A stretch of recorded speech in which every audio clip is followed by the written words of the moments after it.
Sa ilalim ng maingay at mataong LRT Carriedo Station sa Quiapo, Manila, nakatayo ang maliit na pwesto ni Neneng B, ang viral na tindera ng overload Hungarian sausage sandwich. Ang kanyang kwento ay hindi lamang tungkol sa isang simpleng street food vendor, kundi tungkol din sa isang babae na naging inspirasyon sa marami dahil sa kanyang sipag, determinasyon at pagmamahal sa ginagawa. Si Neneng B ay isang estudyante na tumulong sa kanyang magulang sa pagtitinda sa Quiapo para may pambaon sa pagpasok sa eskwela. Ang kanyang nanay ay isang tindera ng siomai na nagtrending din sa social media dahil dito ay nagkaroon siya ng ideya na gumawa rin ng kanyang sariling negosyo para makatulong sa kanyang magulang. Isang araw nakakuha siya ng ideya mula sa isang kaibigan. Bakit hindi mo subukan magtinda ng sausage sandwich? Patok yan ngayon, sabi nito. Sa kaunting ipon sa kanyang pagtitinda ng siomai, nagsimula siyang magbenta ng sausage sandwich sa bangketa.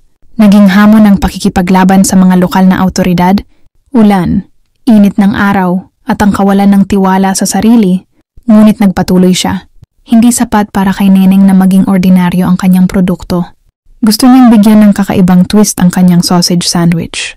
Sa tulong ng kanyang magulang na mahilig mag-eksperimento sa pagkain, naisip nila ang konsepto ng overload Hungarian.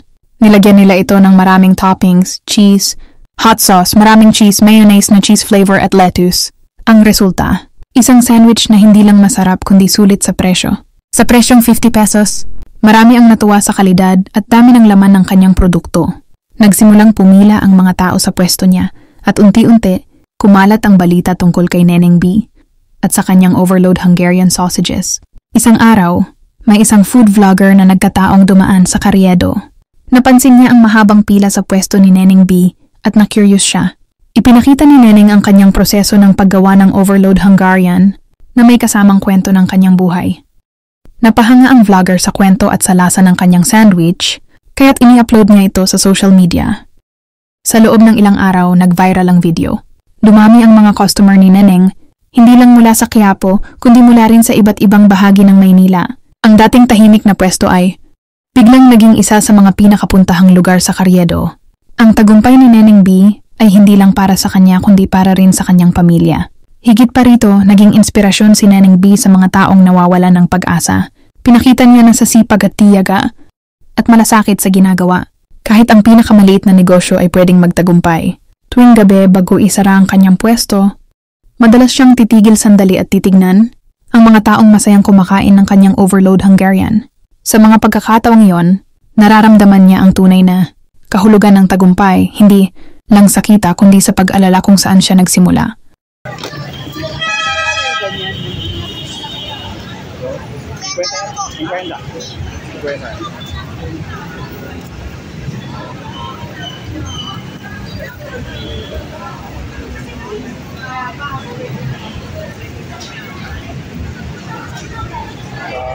No?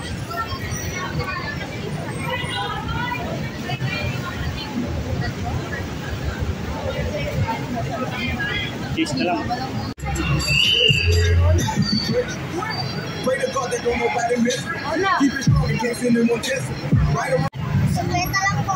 50.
Araw-araw bukas ang Neneng B Hungarian.